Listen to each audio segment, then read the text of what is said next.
back again. This is We Are Wool People. My name's Ailsa and thank you for joining me today.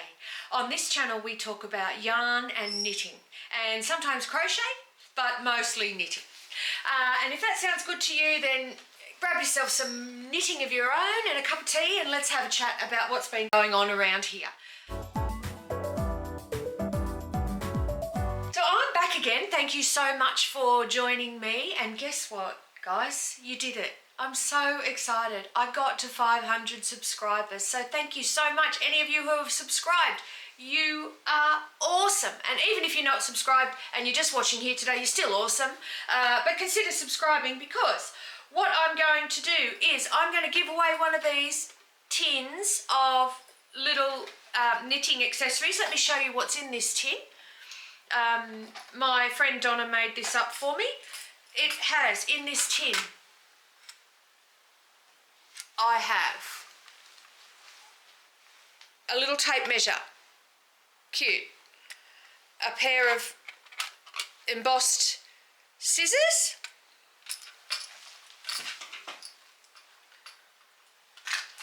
a little stack of metallic stitch markers, they're the fixed ones, 2 little tubs of removable stitch markers. One are the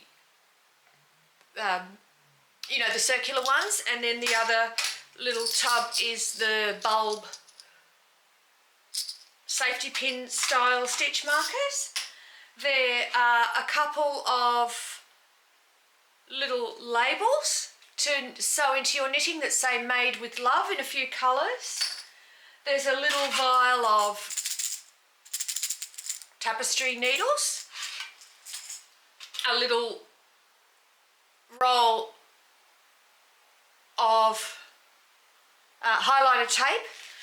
If you haven't used this before to keep track of your patterns and in your charts with knitting, it's a fantastic little piece of equipment to have. You can get it in stationery shops and whatnot, but yes, highlighter tape. There's a little bit of highlighter tape in there. There's a little ruler that shows a knitting needle sizer and with a little ruler on the end, and a stitch needle stopper and a little fancy cable needle, all put together in this little tin that I'm going to give away to one of today's viewers.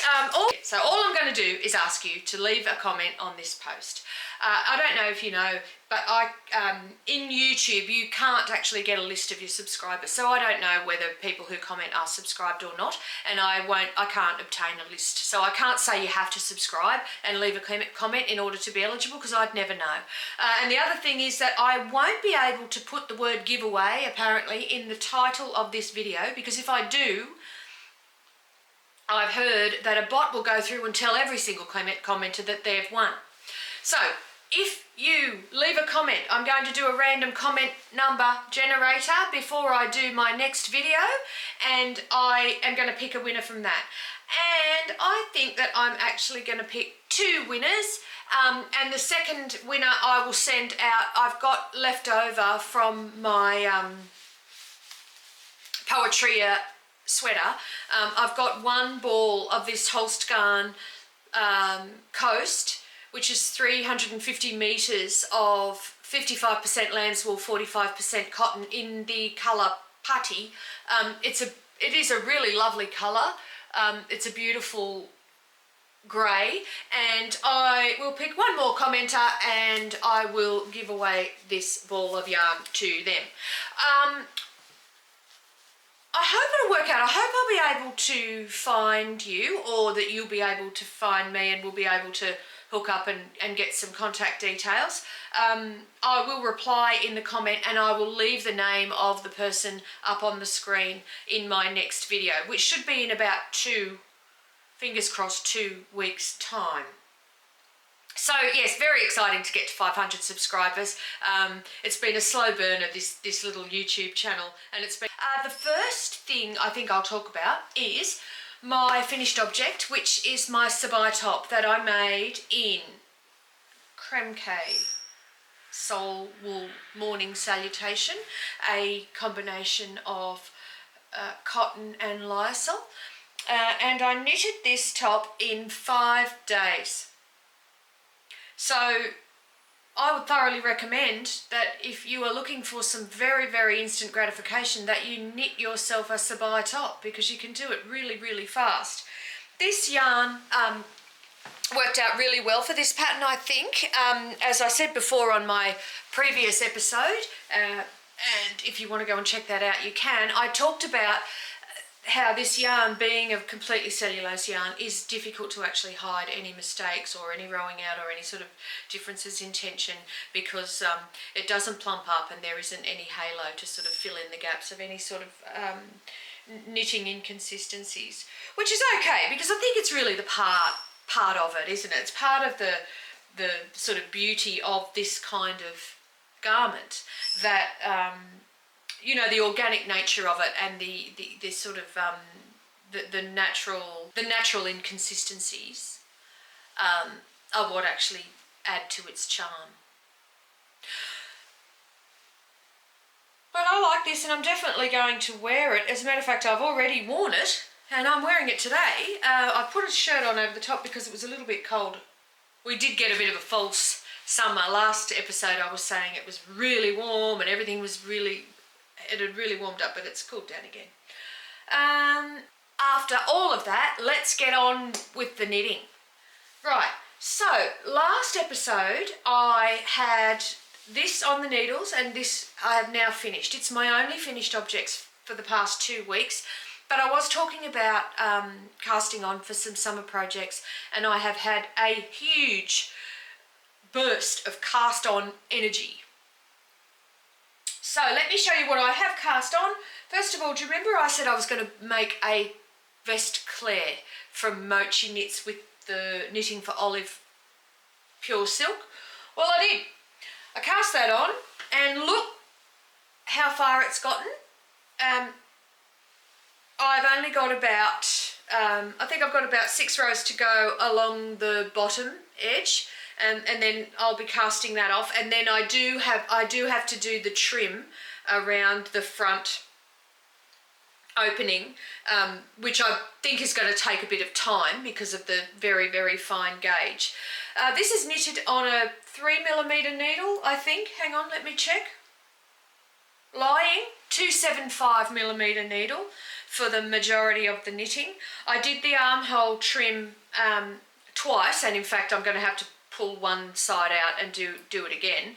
I did the armhole trim on a 2mm needle, like a really tiny one, and I will probably do the front band trim on the 2mm needle. The fabric that's coming out it's quite airy and sort of slightly sheer, but I still think I will be able to wear it in summer and work it out with some sort of undergarment that's not too revealing. What can I say about this so far? So this pattern is beautifully written, really, really great, clear pattern. The row gauge on this pattern, I feel like it's actually quite a lot of rows. The armhole is written row by row, and it tells you to do a certain number of rows before you stop the armhole and cast on under the arm for the body. I had to do a bit of math to work out how many rows I had to do for my gauge compared to the actual recommended gauge for the pattern, particularly in the row gauge, not so much the stitch gauge. I've made a medium size, the 3rd size up, again, because when I did my stitch count gauge against the pattern stitch count gauge, it was slightly out. It wasn't perfect. And as I'm sure you know, on the really small gauges, where there are a lot of stitches, then the gauge differences are going to make quite a bit of difference. You can get away with a couple of stitches here and there, but if it's got a 24 stitch gauge and there are 240 stitches on the needle and you are 1 stitch out, then that's 10 centimetres, and 10 centimetres is that. So if you're 2 stitches out, it could be 20 centimetres, which is that. You know, you want to know what you're doing if you want your garment to fit when you're looking at these very, very fine gauges. what I'm doing, but sometimes I'm just too lazy to do it. But anyway, so here we are. It's very, very getting close to finish. Now I want to show you something about this top. I want to show you the armhole trim. A lot of people on Ravelry have said that the armhole finishing that was recommended for the pattern was too much of a hassle, and a lot of people who have knitted this have also knitted this, and what they said was that they preferred the 2-stitch I-cord finishing that is on this pattern, and I will take a close-up photo of it and put it up here to show you. But so what they did was, as they knitted this vest, they used the 2-stitch applied I-cord treatment for the armhole trim, instead of doing what Mochi Knits recommends you to do. Now I didn't do that. I actually did what Mochi Knits recommends you to do, and to be honest, I think it's worth it. I've never seen this kind of trim before, and I think it's absolutely beautiful. And now I'm going to show you so you can tell me what you think as well. Look, can you see what you do here? Yeah, I think you got it there. It's amazing. I think it looks I think it makes it look store-bought. I just absolutely love it. So what you do is you pick up around the armhole with it using a very small needle, and you just knit a few rows of stocking stitch, and then there's this really kind of cluey way where you fold it over and sew it in with a crochet hook. You know, you chain it in with a crochet hook from the inside. When you pick up for the armhole, you have to do it with the wrong side facing. And wrong side starts with W. So wrong side is WS, not RS.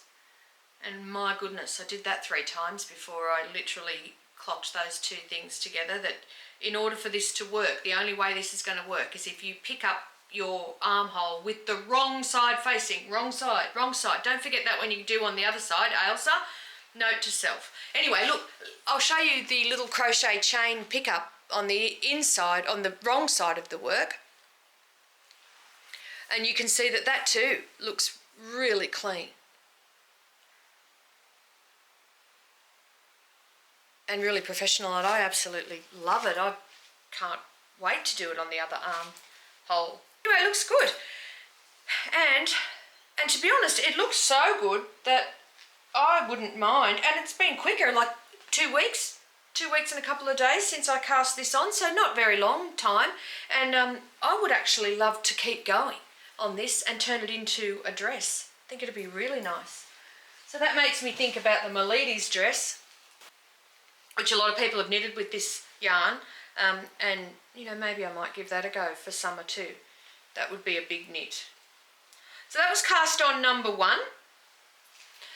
I also cast on another one of those vest clairs in that other yarn I showed you that was from Deverum Natura, in the oatmeal-y colour.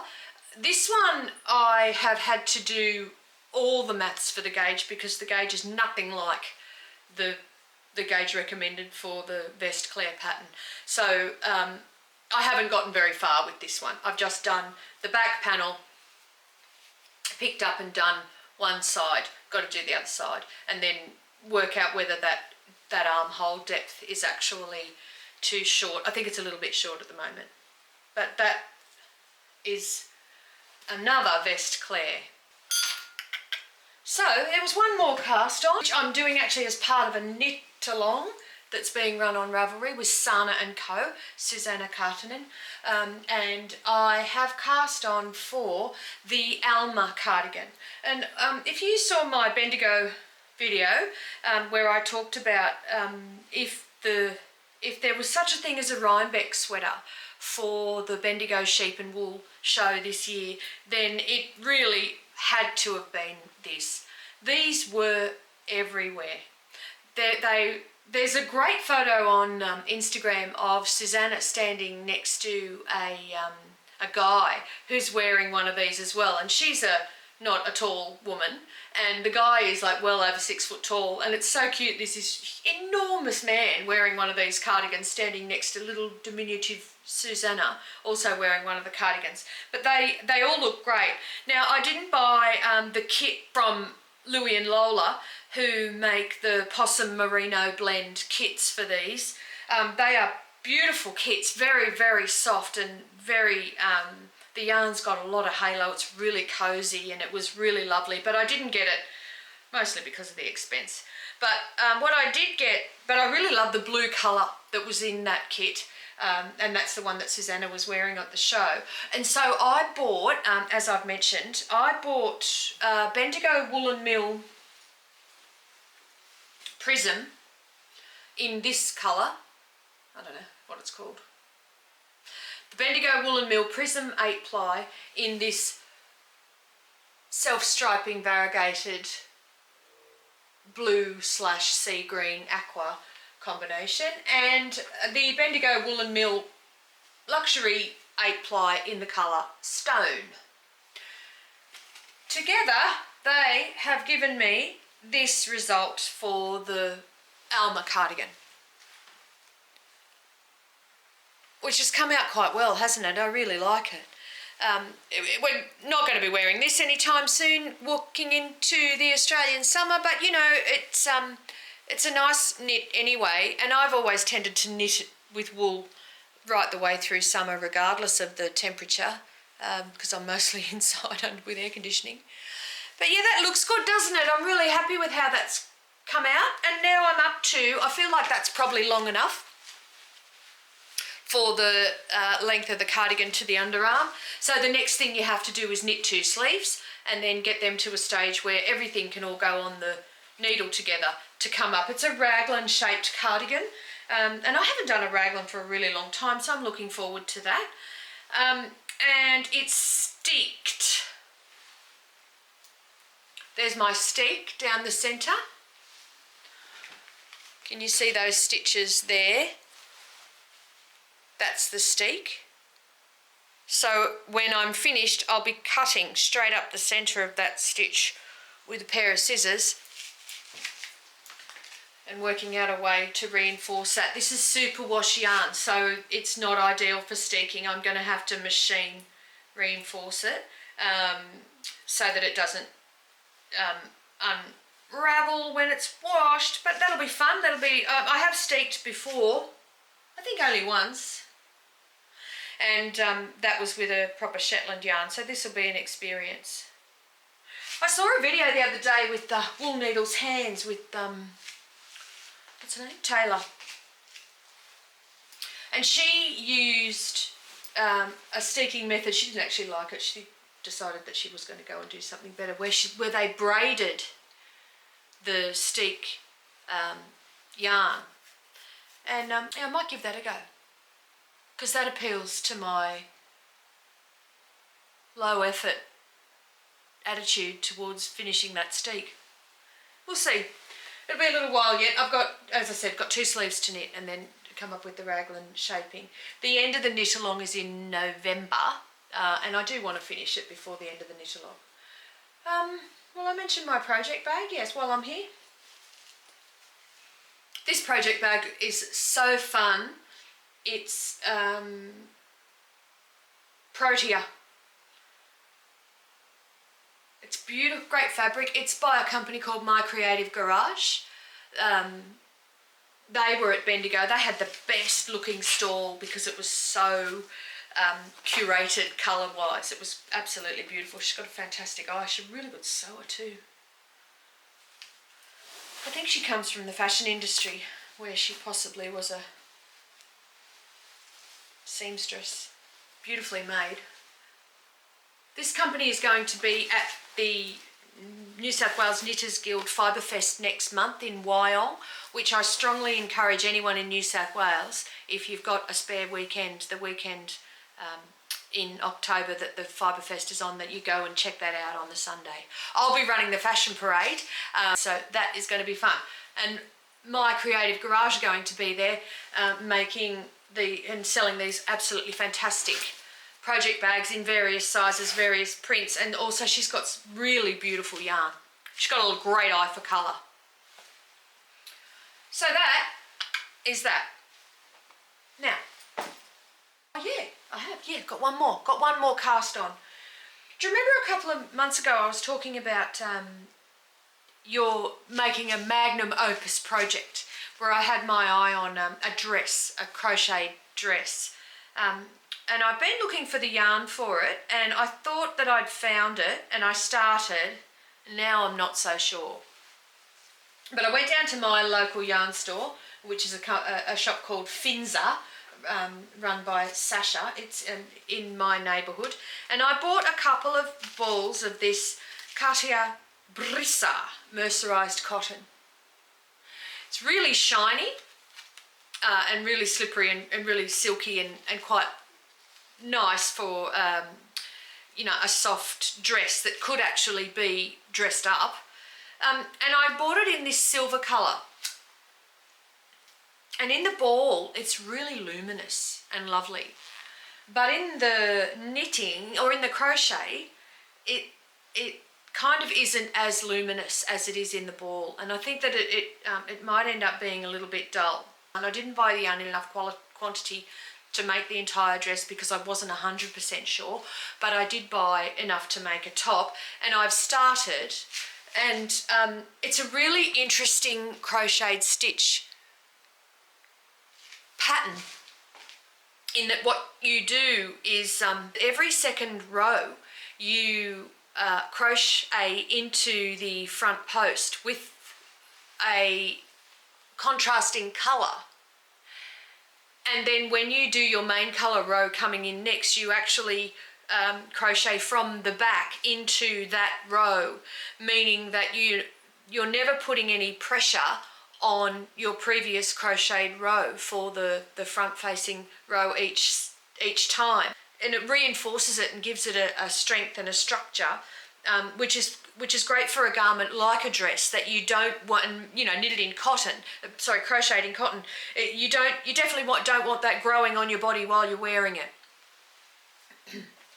My auntie she tells a story how she made a crocheted market bag once in the 60s, and she thought she was very avant-garde, and she got on a bus to go out for the day with her crochet bag that she thought was very cool, and the handle of it stretched and stretched and stretched, and she kept having to wind it around her shoulder and around her shoulder, and at the end of the day she said she literally had it wound 1,000,000 times around her shoulder so that it could stay up, because once you put something in it, it just got longer and longer and longer.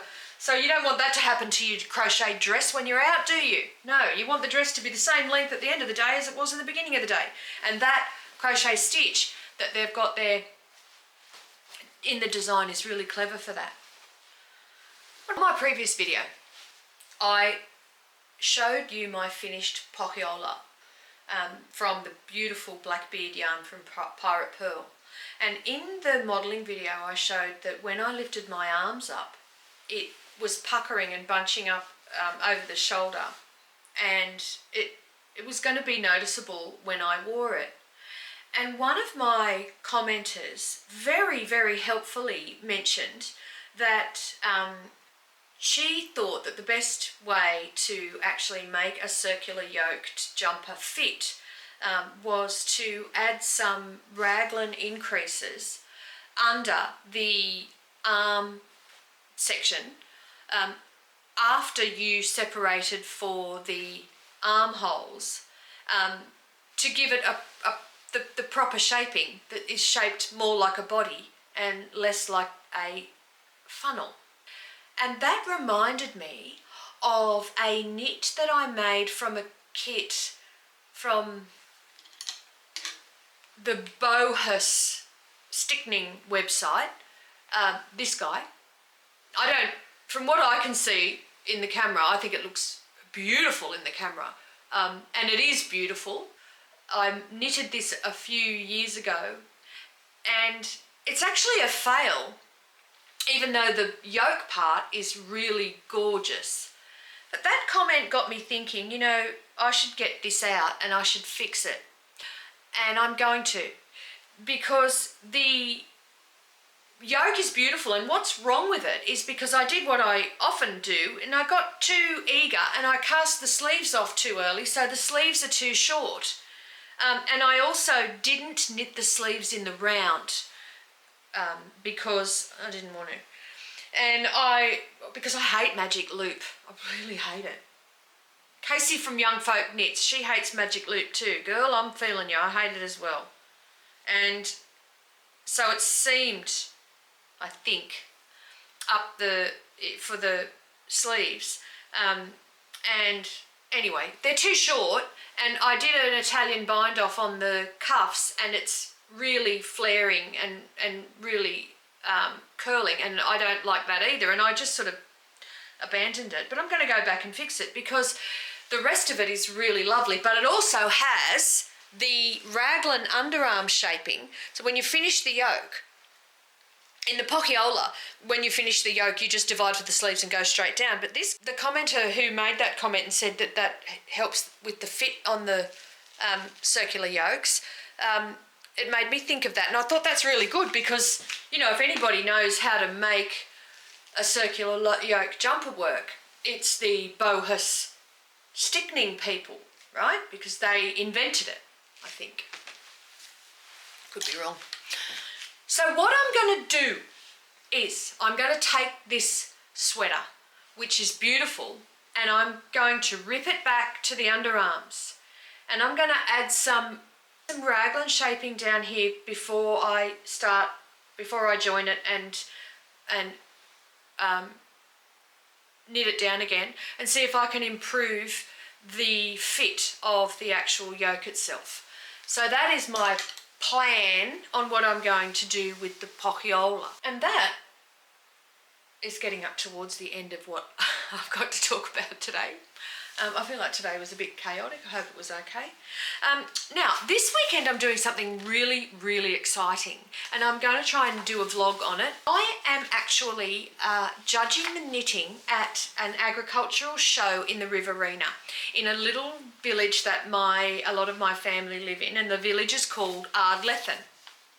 And this weekend, on Saturday the 21st of September, will be the Ardlethan Agricultural Society's 114th agricultural show, and it's going to be really fun. This will be the third year that I have judged the knitting at the show, and I have always had a wonderful time out there. The people of Ardlethan, even the ones that I'm not related to, are the most hospitable, lovely, warm, generous, fun, awesome people, and I really enjoy going out there. So this weekend I'm going out to do it again. This town apparently is the home of the Kelpie, and the theme of this weekend's show is the Kelpie. So I'm going to be looking forward to seeing some Kelpie themed knits and some Kelpie themed paintings and photos and what. One of the fun things they're having this weekend at the show is the Ardlethan Quick Shear competition.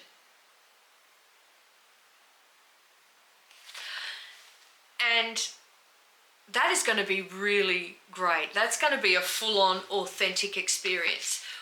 There's fireworks, there's a working dog display, there's horse events, there's snakes, which I will not go anywhere near, and pottery, which sounds good, and a bar. So all of that is going to be fun. I've got to go early and get my work done by judging the knitting, and then after that I'm going to let my hair down and have some fun down at Ardlethan Agricultural Show. Please leave a comment to win my tin of knitting accessories, and also to go in the draw to win this little skein of yarn. Thank you so much for joining me once again and listening to me witter endlessly about my favourite thing in the world, knitting and yarn, and I will see you next time.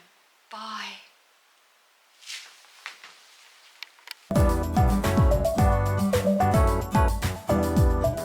I went for a walk, beautiful coastal walk on Saturday. The weather was lovely. I got a bit sunburned. We did the Kiama to Minamurra walk, and it was really lovely. And as we came around the corner, typical spring in Australia, on the path in front of me was this dirty great black snake. It was about 2.5 metres long. I fairly had a heart attack because I'm not a fan. Oh God, it was horrible. The pit of my stomach drops out every time I think of it. It's horrible. It was horrible. Majestic, I suppose. I wanted to go, yeah, my husband wanted to go looking for it afterwards. I go, why? He goes, oh, because they're very interesting. I go, it won't be interesting if it bites you.